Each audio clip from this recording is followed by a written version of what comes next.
Assalamualaikum warahmatullahi wabarakatuh. Salam jumpa dengan Suluh Berkah Channel. Kali ini adalah liputan kuliah umum pendidikan guru pengajar Al-Quran dari metode BMG At-Tartil. Kali ini materi kuliah umum adalah manajemen Taman Pendidikan Al-Quran dalam rangka penguatan tata kelola Al-Quran. Sebelum Anda melanjutkan menonton tayangan ini, jangan lupa subscribe, like, dan komen untuk keberlanjutan dari tali silaturahim kita. Selamat menyaksikan. Hari ini kita kuliah manajemen Taman Pendidikan Al-Quran. Kalau disesuaikan dengan peraturan pemerintah nomor 55, Taman Pendidikan Al-Quran itu masuk kategori lembaga pendidikan. Makanya penyebutannya bukan Taman Pendidikan, tapi Lembaga Pendidikan Al-Quran. Sebagai lembaga pendidikan Al-Quran, maka garis pembinaannya ada di bawah Dirjen Pendis, Direktorat Jenderal Pendidikan Islam. Turun lagi ke Direktur PD Pesantren, Pendidikan Diniyah dan Pondok Pesantren. Karena Taman Pendidikan Al-Quran itu masuk dalam kategori lembaga pendidikan, maka dalam pembagian kue pembangunan, Taman Pendidikan itu juga masuk dalam radar penganggaran bantuan. Karena itu, untuk Taman Pendidikan Al-Quran ada beberapa jenis bantuan. Bantuan berupa bantuan operasional pendidikan, bantuan dalam berupa apa? Insentif. Bantuan-bantuan itu adalah masuk dalam porsi anggaran pendidikan. Karena amanat Undang-Undang Dasar yang teramandemen bahwa anggaran negara 20%, minimal 20% adalah untuk pendidikan.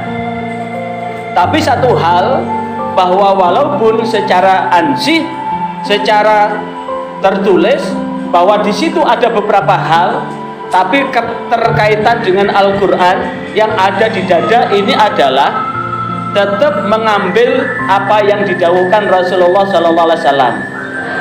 Apa yang didhawuhkan oleh Rasulullah? Yang didhawuhkan oleh Rasulullah itu adalah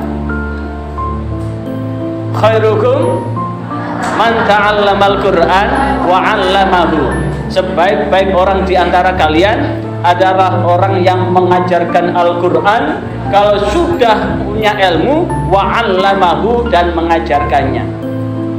Berbicara tentang mengajarkan Al-Quran, maka sungguh jikalau Rasulullah menegaskan al-ulama warasatul anbiya, ulama itu adalah pewaris Nabi. Dan kalau masuk dalam hadis ini, siapakah ulama yang merupakan pewaris Nabi? Itu adalah ulama-ulama Al-Quran. Bukan ulama-ulama tukang ceramah.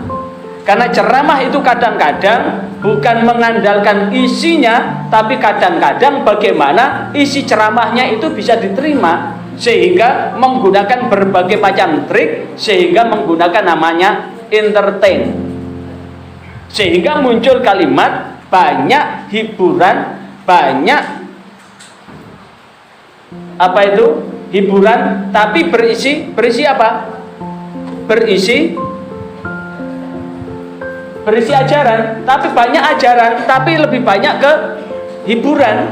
Sehingga untuk mengejar entertain itu kadang ada yang mempersonifikasikan dengan orang yang flamboyan, pakai, walaupun laki-laki pakai make up, gayanya seperti perempuan. Ada yang kemudian mempersonifikasikan dengan hewan.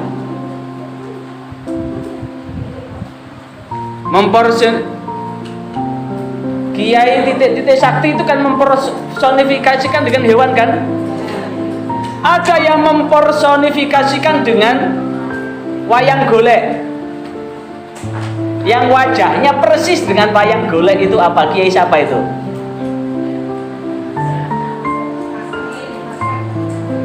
Kiai Cepot. Artinya apa? Justru kalau kemudian kita berbicara siapa yang warasatul anbiya, itu sebetulnya guru-guru Al-Quran. Pertanyaannya, Kenapa guru-guru Al-Quran itu warasatul anbiya? Jikalau nabi, anbiya itu adalah jamak taksir, bukan jamak taksir loh ya.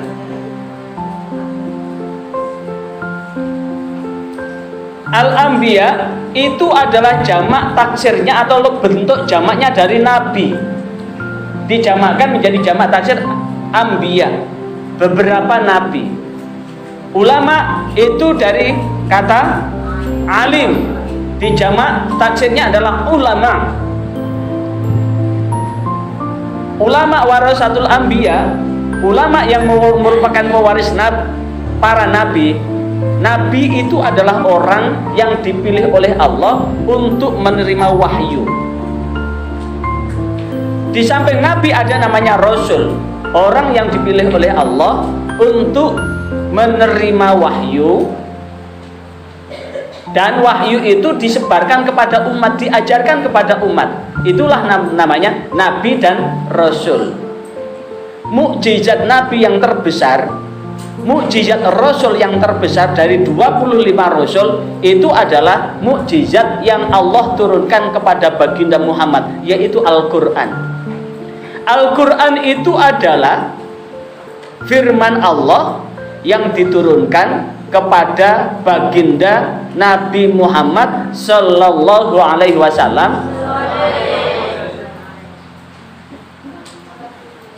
melalui malaikat Jibril yang diturunkan secara berangsur-angsur dan membacanya termasuk ibadah. Kalau Rasulullah Muhammad SAW mendapatkan wahyu Al-Quran yang merupakan mukjizat terbesar dan membacanya adalah termasuk ibadah, maka jikalau kemudian ketika Rasulullah sudah wafat, yang menggantikan siapa? Yang menggantikan adalah sahabat Rasulullah. Sahabat Rasulullah yang menggantikan siapa ketika tidak ada? Tabi'in. Tabi'in ketika sudah wafat, siapa yang menggantikan? Yang menggantikan adalah tabi'in dan seterusnya sampai ulama. Ulama siapa yang menggantikan? Ya guru-guru Al-Quran. Jadi panjenengan ini duduk di sini, ini sudah mendaftarkan diri sebagai ulama warasatul anbiya yang akan menggetarkan alam semesta ini dengan ayat-ayat Al-Quran untuk mampu dibacakan dengan benar dan baik. Bukan hanya membimbing anak-anak untuk mampu membaca Al-Quran dengan baik dan benar, tapi sekaligus membimbing anak-anak untuk mengenal Allah, mengenal Rasulullah, mengenal rukun iman, mengenal rukun Islam, mengenal akidah, ibadah, dan akhlak. Siapa yang memperkenalkan pertama? Guru-guru Al-Quran. Guru-guru Al-Quran yang mengenalkan pertama. Nah, lembaga pendidikan Al-Quran itu kalau berdasarkan regulasi yang ada kelompok umur. Kelompok umur yang pertama disebut dengan PAUD Quran. PAUD Quran itu adalah anak usia 4 tahun sampai usia 6 tahun. Kemudian naik ada namanya Taman Pendidikan Al-Quran, atau kalau bukan PAUD Al-Quran adalah TKQ, Taman Kanak-Kanak Al-Quran. Taman Kanak-Kanak Al-Quran itu adalah kelompok umur 6 tahun sampai kelompok umur 4 tahun, maksud saya kelompok umur 4 tahun sampai 6 tahun. Kemudian naik kelompok umur 7 tahun sampai 12 tahun, itu Taman Pendidikan Al-Quran. Naik umur 13 sampai 15, kelompok umur Ta'limul Quran lil Aulad, yang diajarkan tidak jauh beda, baik itu Taman Kanak-Kanak Al-Quran, Taman Pendidikan Al-Quran, Ta'limul Quran lil Aulad, yang diajarkan adalah mengajarkan Al-Quran dengan baik dan benar. Cuma ada sedikit perbedaan. Kalau anak-anak masuk taman kanak-kanak, maka perlakuan kita pada anak-anak itu ya sama dengan memperlakukan anak TH. Anak? Memperlakukan anak TH. Memperlakukan anak TK itu yang ada selingan namanya BCM, bermain, cerita, dan menyanyi, yang tetap kata kuncinya adalah T.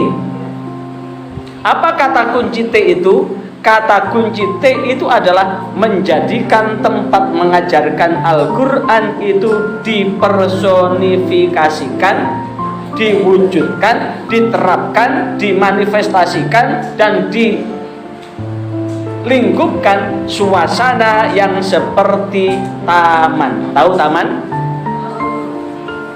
Taman itu satu tempat yang indah, yang di situ menjadi jujukan orang untuk beristirahat, jujukan orang untuk refreshing, jujukan orang untuk menyegarkan dari kepenatan-kepenatan, jujukan orang untuk menghibur diri.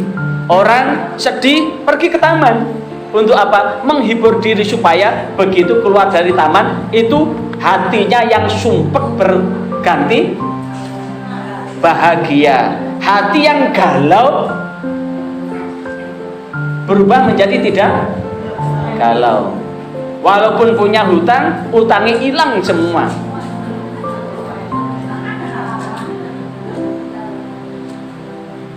Kalau kemudian kata kuncinya adalah taman, maka tempat itu akan menjadi tempat yang menyenangkan buat anak-anak. Sehingga ketika anak sudah masuk ke taman, anak akan merindukan lagi untuk datang. Kapan ya? Katakan sekarang hari apa? Ahad masih masuk begini. Kapan ya? Hari Senin. Besok ketemu Ustadz Ustazah. Ustadz Ustazahnya bagus sekali. Yang perempuan cantik, yang laki-laki cakep. Tidak ada yang laki-laki cantik kemudian yang perempuan. Selalu dirindukan. Hadir kita itu dirindukan. Maka ketika anak-anak sudah betul-betul merasakan, merindukan untuk hadir di taman pendidikan Al-Quran, merindukan hadir untuk hadir di taman kanak-kanak Al-Quran, maka ini tanda bahwa lingkungan belajar sudah terbentuk dengan bagus. Maka tentu ada varian-varian yang bisa untuk menyertakan itu, agar anak-anak ini tetap kerasan, tetap betah, dan merasa nyaman di dalamnya. Maka ada selingan namanya bermain, cerita, dan menyanyi. Nah, kenapa sampai muncul seperti ini? Taman pendidikan Al-Quran ini berangkat dari kegelisahan bahwa ternyata di tahun 1985 anak lulusan SD itu 85% tidak bisa baca Al-Quran. Tahun 80-an orang ngaji itu kalau memang orang tuanya tidak taat betul, itu kadang-kadang lewat kok. Apalagi ditambah ustadz-ustadzanya yang mengajar ngaji itu kerennya minta ampun. Salah sedikit sajadah plok langsung mendarat di punggung. Salah sedikit namanya duding, tahu duding? Sodo besar. Sodo itu kan kecil, tapi dibesarkan jadi sodo besar. Itu kadang-kadang salah sedikit langsung dicambukkan di punggung, di tangan, dan sebagainya. Masih ingat yang usianya kelahiran 6 bulan dan 70-an, itu setiap masuk sekolah, setiap hari itu tangan ditaruh di atas meja. Kalau kemudian kukunya panjang, tuk potong. Rambutnya panjang sedikit, langsung dipetal. Itu perlakuan dulu seperti itu, dan tidak ada namanya orang tua protes itu. Karena tujuan guru itu adalah mendidik, membimbing menjadi orang yang lebih baik. Tidak seperti zaman sekarang, wong anaknya sudah dengar azan diajak sholat, kemudian dikasih hukuman sedikit oleh gurunya, apa yang dilakukan? Gurunya dilaporkan itu, laporkan ke polisi itu. Saya sampai gregetan dengan itu, sampai komentar begini, dasar orang tua ndak punya terima kasih, kalau begitu dididik sendiri ke rumah, ndak usah dimasukkan ke sekolah. Karena tujuan sekolah adalah Tapi bagaimanapun juga kekerasan itu tidak baik. Maka menjadikan taman pendidikan Al-Quran menjadi tempat yang menyenangkan itu penting. Nah, pentingnya inilah yang kemudian ada perlu tata kelola yang bagus. Kembali pada makalah tadi, al-haqqu bila nizam yaghlibuhul batil bin nizam.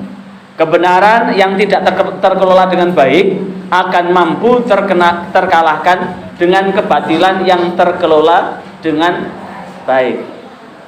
Al-Quran ini sudah benar, sudah yakin Allah menjamin memeliharanya. Tapi jikalau pola ajarnya tidak pas, maka hasilnya pun tidak pas. Dan kata kunci ada di mana?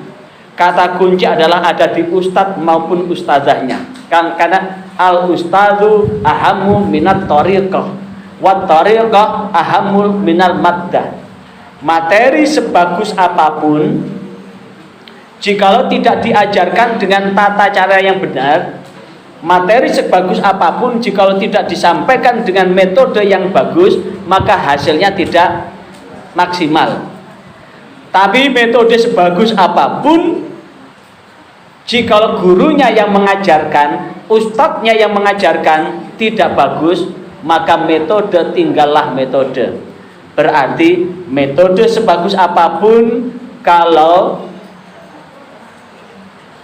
ustadznya, gurunya kena penyakit kurap dan kudis.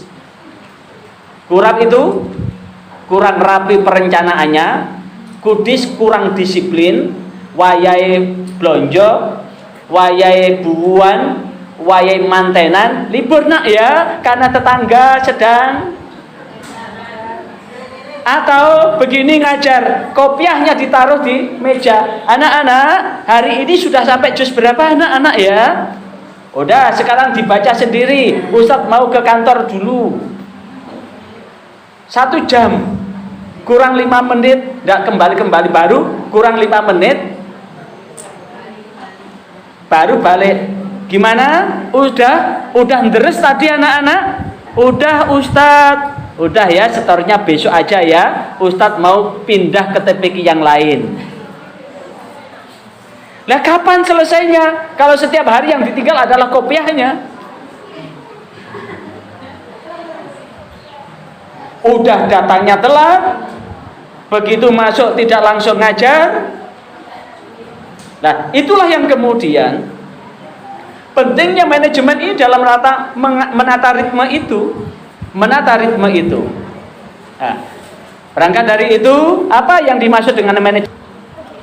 Dalam tata kelola taman pendidikan Al-Quran, ada 3 manajemen yang perlu diperhatikan. Ada 3 manajemen yang perlu diperhatikan. Yang pertama adalah manajemen kolbu, menata hati. Kenapa? Menata hati itu penting.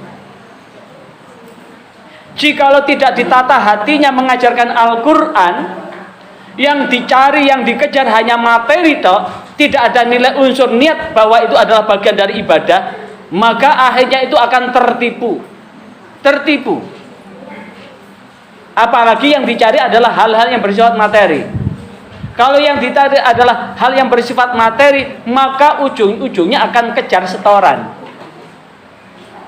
Bisa tidak tertutup kemungkinan satu ustadz atau satu ustadzah itu dalam sehari ngajar di lebih dari 2 TPQ.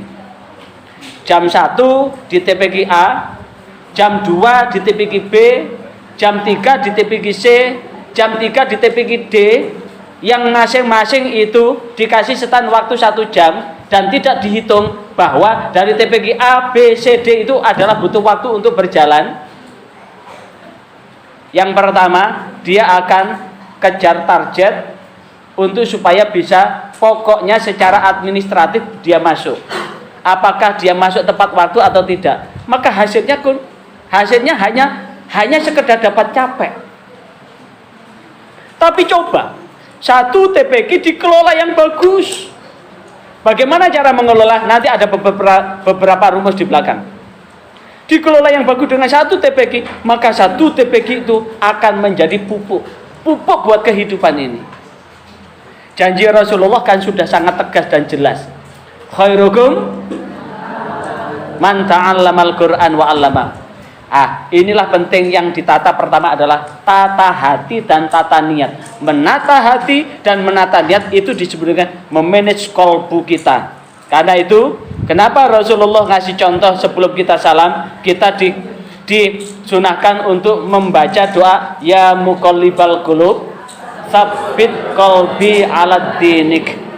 Wahai zat yang maha membolak-balikan hati, sabit kolbi, mantapkanlah hatiku ini alat dinik untuk tetap ada dalam agamamu. Kenapa? Karena semangat itu timbul dan tenggelam. Iman itu bukan timbul dan tenggelam. Ada saatnya ketika mengajar, ada saat rajin-rajinnya, ada saat malas-malasnya. Itulah yang kemudian menata hati itu jauh lebih penting. Yang kedua apa? Yang kedua adalah manajemen organisasi, tata kelola. Karena bagaimanapun juga mengajarkan Al-Quran itu bukan seorang diri. Apa makna organisasi? Itu adalah satu wadah yang terdiri dari 2 orang atau lebih yang memiliki tujuan yang sama, yang memiliki gerak yang sama untuk mewujudkan tujuan yang telah ditetapkan atau tujuan yang dicita-citakan. Jadi melibatkan banyak orang yang mempunyai tujuan yang sama, punya visi yang sama, mempunyai misi yang sama untuk bergerak bareng-bareng di dalam rangka apa? Mendidik generasi muda yang Qur'ani. Yang ketiga adalah manajemen. Yang ketiga adalah manajemen administrasi. Apa? Hal-hal yang berkaitan dengan keadministrasian itu penting. Kaitan dengan administrasi, faktubuh. Kata faktubuh itulah hubungnya dengan catat mencatat. Jadi ada orang tua menitipkan putranya ke TPG, itu kan menginginkan bahwa anaknya ini bisa membaca Al-Quran dengan baik dan benar kan? Mempunyai akidah yang kuat, ibadah yang mantap, akhlak yang mulia. Ketika orang tua mempunyai ekspektasi, keinginan yang seperti itu, catat. Kalau panjenengan sudah menerima, berarti panjenengan sudah siap untuk menerima amanah itu. Kalau panjenengan siap untuk menerima amanah itu, catat. Tapi ketika panjenengan sudah siap untuk mewujudkan apa yang diinginkan oleh orang tua, apa kesanggupan orang tua untuk membiayainya? Karena semboyan Jawa Timur jer basuki mawa. Lek panjenengan ngeleskan privat anaknya bahasa Inggris, jenengan bayar berapa? Itu hanya bisa bahasa Inggris. Lek panjenengan ngeles privatkan putranya ke matematika, hanya tahu tentang hitung-hitungan. Tapi panjenengan nitipkan ke sini adalah meminta bahwa akan tumbuh berkembang menjadi anak soleh. Tentu panjenengan sampaikan buat lembaga ini jauh lebih besar daripada itu. Tapi fakta menunjukkan kan, tidak sedikit orang tua masuk TPG tidak pernah diantar kan. Kalau waktunya bayar SPP, bulatnya minta ampun. Tapi kalau ada rekreasi, paling pertama yang daftar. Kalau ada resepsi, paling pertama bajunya yang baru. Unsur di dalam manajemen, unsur yang pertama adalah planning, perencanaan. Unsur kedua adalah organizing, pengorganisasian. Unsur yang ketiga adalah directing, leading, adalah instruksi, kepemimpinan. Dan yang keempat adalah apa? Controlling, pada mengontrol atau mengevaluasi. Di unsur yang pertama, di planning, apa yang perlu kita pahami? Pertama kali adalah memahami tujuan. Apa tujuan kita mengajarkan Al-Quran? Tujuan kita mengajarkan Al-Quran itu adalah membimbing generasi muda, generasi muslim yang Qur'ani.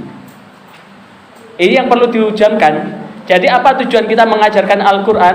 Membimbing anak-anak atau peserta didik atau santri menjadi generasi muslim yang Qur'ani. Pertanyaannya, generasi muslim yang Qur'ani itu bagaimana?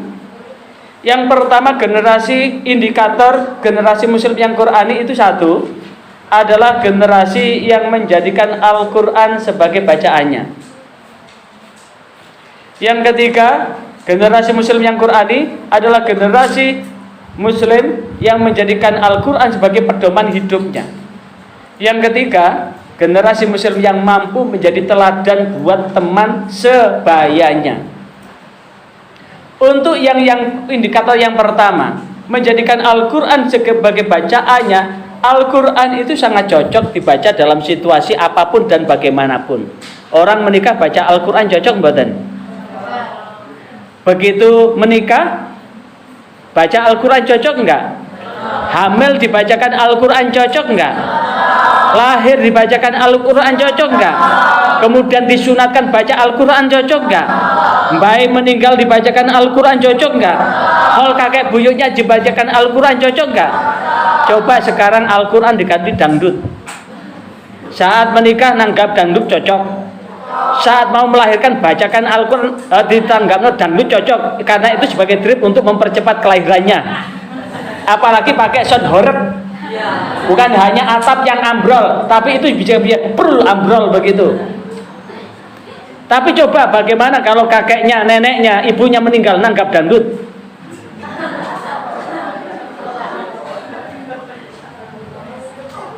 Secara logika aja Al-Quran cocok. Kalau itu sebagai orang sedih baca Al-Quran, tambah bahagia. Orang bahagia baca Al-Quran, syukur. Karena malaikat yang datang, bukan iton yang datang. Ini yang perlu diucapkan, bahwa tujuannya adalah menjadikan generasi muslim yang menjadi peserta didik menjadi generasi muslim yang Qur'ani.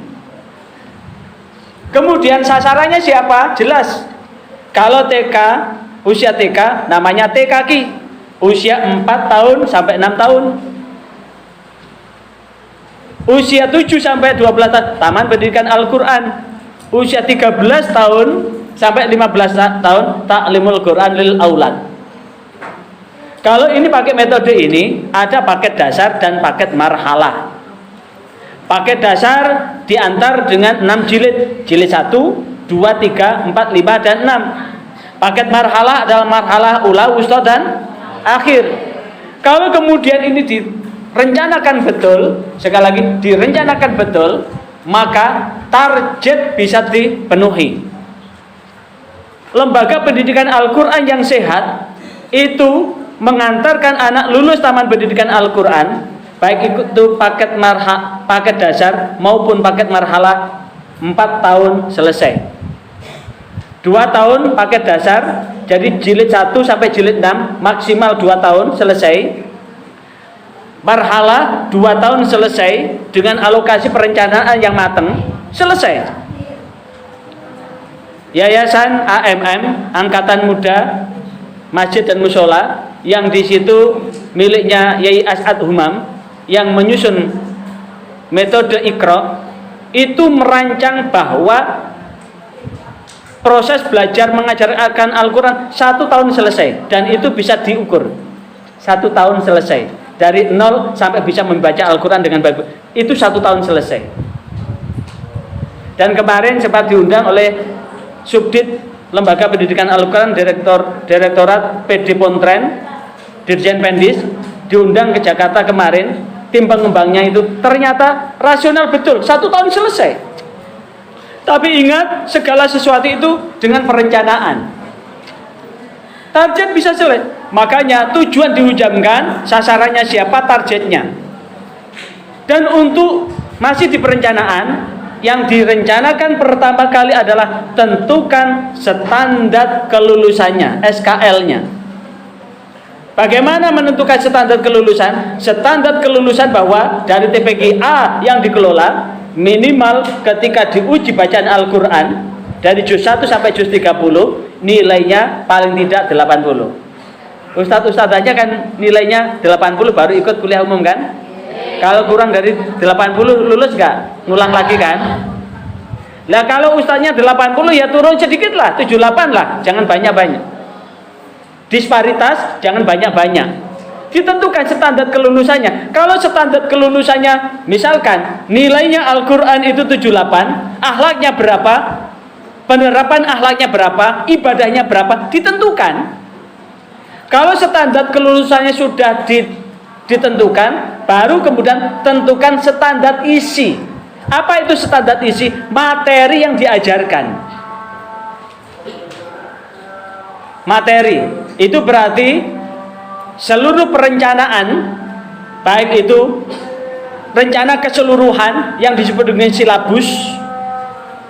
Silabus dipecah menjadi RPP, rencana program pembelajaran. RPP itu merupakan pecahan dari rencana tahunan, rencana bulanan dan sebagainya. Sudah direncanakan. Setelah itu standar pendidiknya, siapa yang mengajar. Kemudian standar sarana SP, standar prosesnya. Kalau standar isinya seperti itu, bagaimana standar prosesnya? Jadi misalkan ditarget 2 tahun selesai, prosesnya kayak apa? Jadi proses pembelajaran ini sudah dipahami oleh seluruh orang yang ngajar itu. Jadi bapak-bapak, ibu-ibu, bahwa untuk TPQ kita ini, kita target bahwa setahun paket dasar selesai. Kalau 1 tahun paket dasar selesai, bagaimana prosesnya? Bisa diukur itu. Atau 2 tahun selesai, bagaimana prosesnya? Perlu ditentukan, direncanakan. Setelah standar proses, maka sarana prasarana, pendukungnya apa begitu? Setelah standar sarana prasarana, maka tentukan standar ustadz-ustadzanya yang disebut dengan standar pendidik, standar tenaga kependidikan, maka tentu Jerbasuki Mawabia ada standar pembiayaan. Yang terakhir standar penilaiannya, bagaimana proses penilaiannya. Kalau sudah begitu, maka direncanakan kegiatan belajar mengajarnya, ditentukan, direncanakan fasilitasnya, ditentukan tata tertibnya, dan berapa lama waktunya. Kalau ini sudah selesai perencanaan, maka masuk pada planning yang kedua. Apa? Organizing. Bisa dilihat pada contoh seperti ini. Itulah di saat tahap kedua organizing, yang perlu menentukan adalah siapa yang melaksanakan setiap program itu. Setelah ditentukan siapa yang melaksanakan, yang ngisi pos-pos itu siapa, maka dibuat struktur. Siapa yang jadi kepalanya, siapa yang jadi sekretarisnya, siapa yang menjadi TU-nya, siapa yang menjadi dewan asatidahnya. Baru setelah itu tentukan tugasnya apa, wewenangnya apa, tanggung jawabnya apa. Kalau organisasi ini sudah selesai, maka lanjut pada unsur yang ketiga, directing. Sekali lagi, unsur yang ketiga adalah directing. Yang terakhir, controlling. Sebagus apapun program perencanaan yang diwujudkan, sebagus apapun penetapan pelakunya, sebagus apapun apa yang dilakukan, tapi kalau tidak pernah dikontrol, tidak pernah dievaluasi, tidak pernah disupervisi, maka tidak akan diketahui kekurangan dan kelebihannya. Karena itulah controlling itu penting, evaluasi itu penting. Tapi ingat, ketika mengevaluasi jangan seperti yang satu ini.